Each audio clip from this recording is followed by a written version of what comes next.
Atención selectiva el podcast.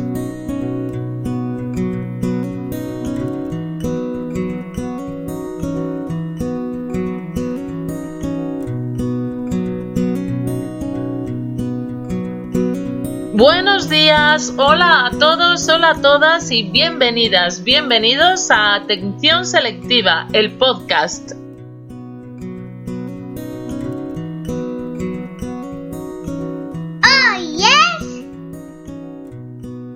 Hoy es 9 de octubre de 2020. Quedan 83 días para finalizar el año. Este año que todos recordaremos como el año del COVID, 2020. Y en la efemérides de hoy te traigo la figura de alguien que si siguiera vivo tendríamos la suerte de que cumpliera 80 años. Se trata del músico y compositor británico John Lennon, líder de la banda The Beatles.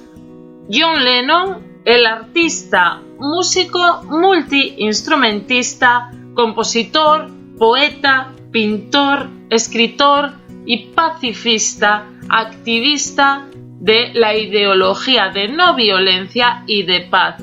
Hagámosle un homenaje a una persona que nos hubiese podido dar tanto y tanto fue lo que nos dio.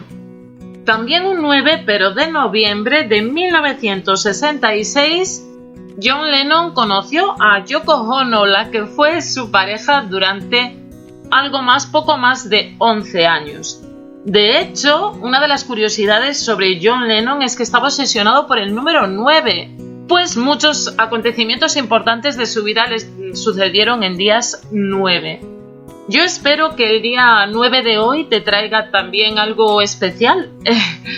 Y dejando toda una serie de datos que puedan parecer algo frívolos, me voy a meter en materia y te voy a contar sobre qué va el programa de hoy. En el capítulo de hoy vamos a hablar sobre empatía selectiva, pues los procesos selectivos no afectan únicamente a la atención, como estoy acostumbrada a divulgar, sino que también pueden ser protagonistas los sentimientos y emociones de esa selección que hacemos, de ese proceso selectivo. Pero empecemos hoy hablando directamente de la empatía, pues la empatía se ha convertido en los últimos años en una de las habilidades sociales más demandadas en el ambiente escolar, pero también en tantos otros círculos vinculados a lo social o a lo laboral. Esta capacidad totalmente innata nos faculta para abrazar la realidad de nuestro prójimo, comprendiendo de un modo emocional cómo se siente en una situación dada. Pero el trabajo de la empatía va más allá de la comprensión resultante de entender a los demás. De hecho, sin un trabajo de la empatía relacionado con sus elementos más emocionales, podemos llegar a sentirnos empáticos sin serlo. ¿Cómo es esto? Pues mira, muy fácil. Fíjate en los siguientes datos. En este fatídico 2020 nos han dejado personalidades como, por ejemplo, el grandioso compositor de bandas sonoras Ennio Morricone, Kobe Bryant o Luis Eduardo Aute. Pero también nos han dejado los 32.688 muertos por causa de la COVID. E igualmente, en lo que llevamos de año, han muerto 35 mujeres por causa de la violencia machista. Ante cualquiera de estos datos podríamos sentir empatía con las víctimas o con el sentimiento de las familias de los fallecidos y de las asesinadas. Pero como es evidente y en consonancia con el apoyo de los medios de comunicación, no todas las muertes suscitan los mismos sentimientos empáticos. Algunas de las víctimas que te he comentado que han fallecido este 2020 han sido una mera cifra. Por desgracia, esto ha sido así. Otras de ellas han llenado las portadas de periódicos y han sido una noticia principal en los telediarios, protagonistas de los medios de comunicación. Sin ánimo de frivolidad alguna, te lo digo de verdad, no todas las muertes, por más dolorosas que sean todas y cada una, suscitan la misma empatía. al igual que no todas las causas, no todos los problemas, no todos los motivos, los casos, los sucesos, las ocurrencias, los hechos, los acontecimientos suscitan nuestra empatía del mismo modo, en la misma medida o con la misma intensidad. Pero para entender por qué tenemos la capacidad de selección en un sentimiento tan noble como lo es la empatía, comencemos por hacer un repaso del término. La empatía es la capacidad cognitivo-emocional consistente en la apreciación de los sentimientos de otra persona y el hecho de vivenciarlos como propios. En un lenguaje más asiduo se ha venido concretando como la capacidad de ponernos en el lugar del otro, de ponernos en sus zapatos. Pero es importante señalar que ejercer empatía cognitiva no significa necesariamente ejercer una empatía emocional. Y esto es algo que ocurre mucho en la infancia, especialmente en los primeros años de la vida de los niños. Si a estas alturas te estás preguntando ¿cuándo aparece la empatía en el ser humano? No te esfuerces, es innata.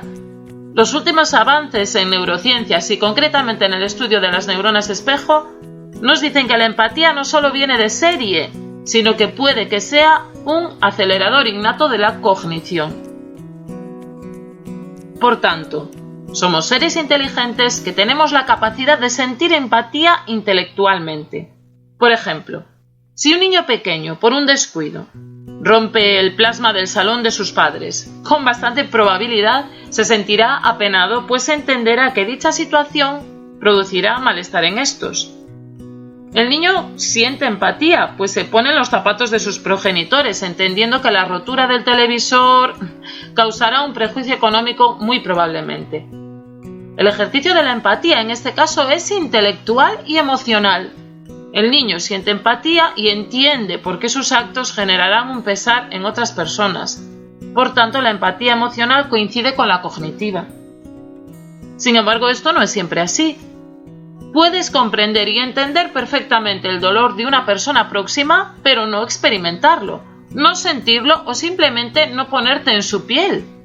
Este es el motivo por el cual no todas las muertes, como te decía al comienzo de la entrada, suscitan los mismos sentimientos.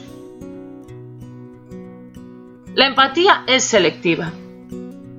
Si tenemos el poder de desconectar ante estímulos distractores y de centrarnos en aquellos salientes que nos convienen en una determinada situación, es decir, si tenemos atención selectiva, no es de extrañar que también seleccionemos la empatía para no sobrecargarnos.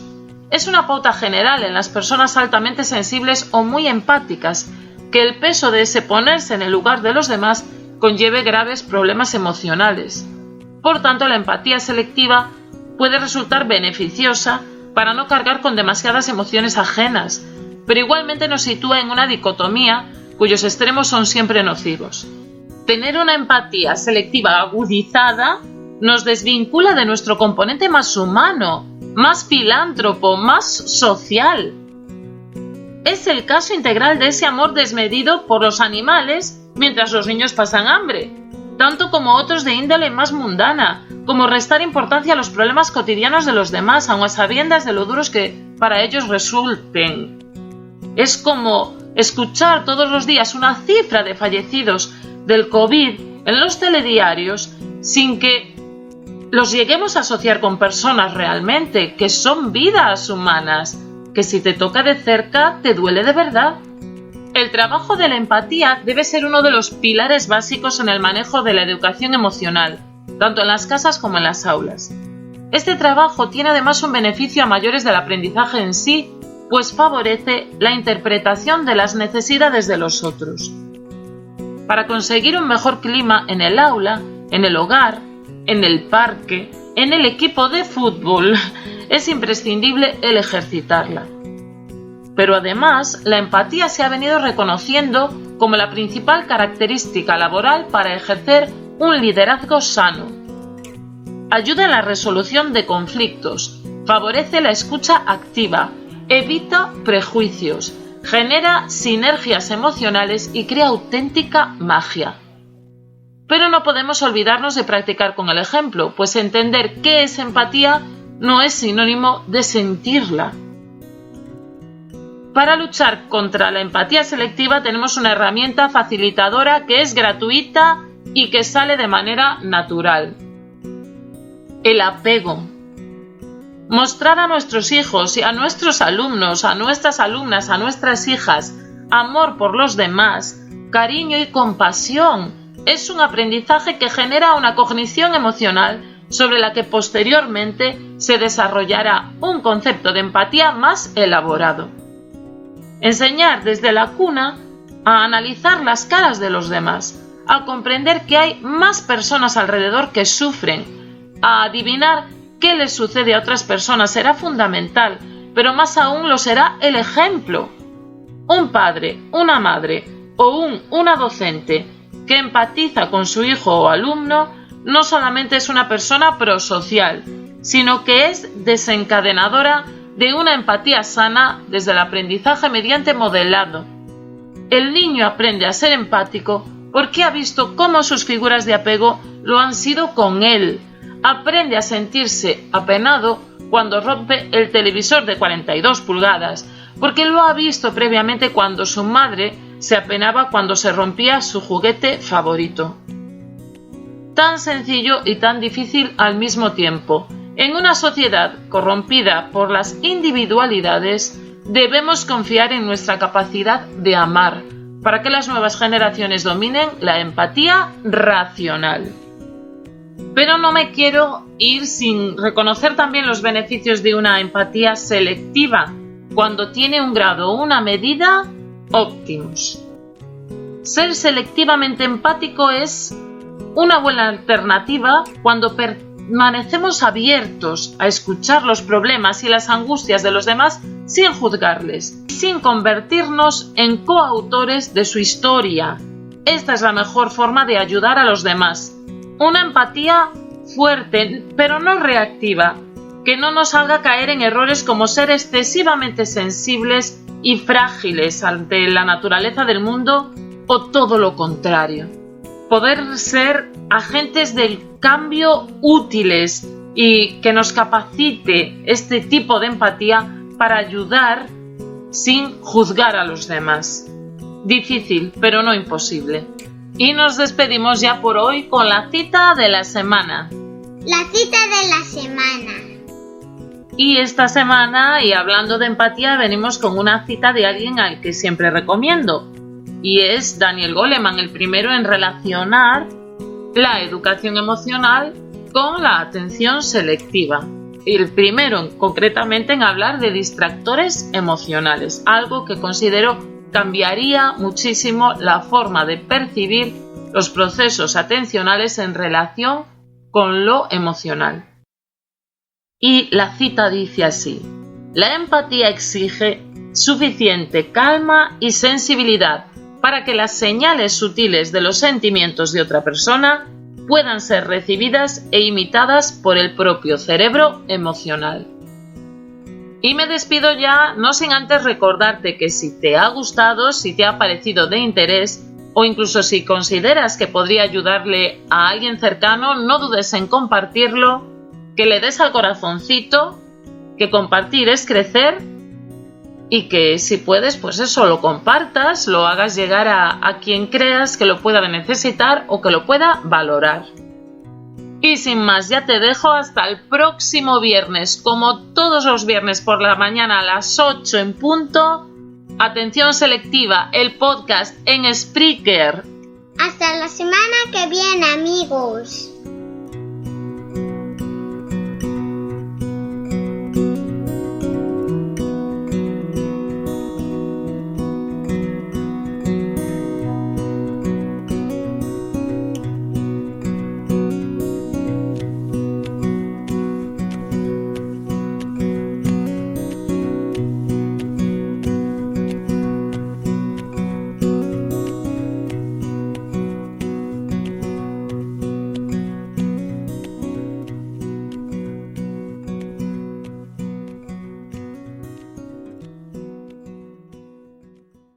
Quédate si quieres escuchar más contenido como este.